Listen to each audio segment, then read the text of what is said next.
অনেকে জিজ্ঞেস করেন দরুদ শরীফ আমল করার সময় দরুদ শরীফ পাঠ করার সময় কি ওযু করা লাগবে? দরুদ শরীফ পাঠ করার সময় বা দরুদ শরীফ আমল করার সময় ওযু করা লাগবে না। আপনি যে কোনো অবস্থাতেই দরুদ শরীফ পাঠ করতে পারেন, দরুদ শরীফ আমল করতে পারেন, বসে আমল করতে পারেন, দাঁড়িয়ে আমল করতে পারেন। যে কোনো অবস্থাতে আপনি দরুদ শরীফ আমল করবেন। দরুদ শরীফ আমল করার জন্য ওযু করা শর্ত নয়। আবার অনেকে মনে করেন যে কোন দরুদ শরীফটা পাঠ করব, ছোট দরুদ নাকি বড় দরুদ, দরুদ ইব্রাহিম নাকি অন্য কোনো দরুদ পাঠ করলেও হবে। আপনাদেরকে জানিয়ে দিতে চাই, আপনারা যে কোনো দরুদ শরীফ আমল করলেই হবে, শুধুমাত্র সেই দরুদ শরীফটা যেন হাদিস এবং কোরআনে থাকে। হাদিস এবং কোরআনের বাইরে কোনো দরুদ শরীফ পাঠ করা যাবে না। সবচেয়ে ছোট দরুদ হচ্ছে সাল্লাল্লাহু আলাইহি ওয়াসাল্লাম এবং বড় দরুদ দরুদে ইব্রাহিম। দরুদে ইব্রাহিম বলতে যেটা আমরা নামাজের শেষ বৈঠকে পাঠ করে থাকি সেটাকেই দরুদ ইব্রাহিম বলে, এবং সাল্লাল্লাহু আলাইহি ওয়াসাল্লাম এটা ছোট দরুদ। এছাড়াও হাদিসে অনেক দরুদ শরীফ এসেছে যেগুলা সহিহ হাদিসে আসে, সেই দরুদ শরীফগুলো আমরা পাঠ করতে পারি। প্রিয়দিনী ভাই এবং বোনেরা, আপনার জন্য যেটা সুবিধাজনক মনে হবে, বড় দরুদ শরীফ অথবা ছোট দরুদ শরীফ, যেটাই সুবিধাজনক মনে হবে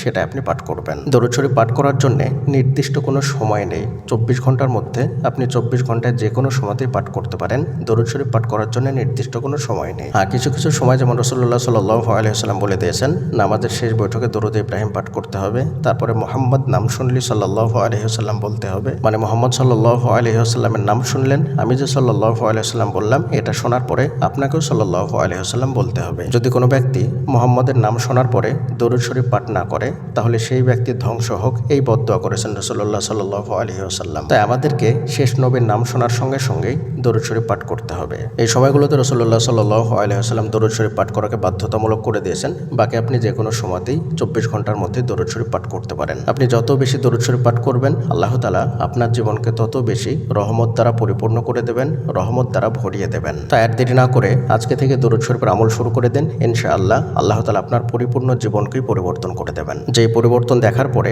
আপনি অবাক হয়ে যাবেন। দরুদ শরীফের বিষয়ে আপনাদের যদি কোনো প্রশ্ন থাকে তাহলে অবশ্যই ভিডিও নিচে কমেন্ট করে জানাবেন। আর যদি আপনি ব্যক্তিগতভাবে কোনো প্রশ্ন করতে চান তাহলে অবশ্যই আমাদের ইমেল আইডির মাধ্যমে প্রশ্ন করতে পারেন। আমাদের ইমেল আইডি হলো khalidhasan6695@gmail.com। এটা আমরা ডেসক্রিপশনেও লিখে দিচ্ছি। এবং আপনারা চাইলে আমাদের ফেসবুক পেজও ফলো করতে পারেন। আমাদের ফেসবুক পেজের নাম হলো ইসলামিক মোটিভেশনাল স্পিচ। ফেসবুকে সার্চ বক্সে গিয়ে আমাদের পেজের নামটি লিখবেন। যদি না আসে তাহলে দোয়া কবুলের গল্প লিখবেন, দেখবেন আমাদের পেজটি চলে আসবে ইনশাআল্লাহ। আমাদের পেজের লোগো এবং ভিডিও দেখে চিনে নিতে পারবেন। পরিশেষে আল্লাহ তাআলার নিকটে দোয়া করি, আল্লাহ তাআলা যেন আমাদের সকলকে বেশি বেশি দরুদ শরীফ আমল করার তৌফিক দান করুন। আমিন। আসসালামু আলাইকুম ওয়া রাহমাতুল্লাহি ওয়া বারাকাতুহু।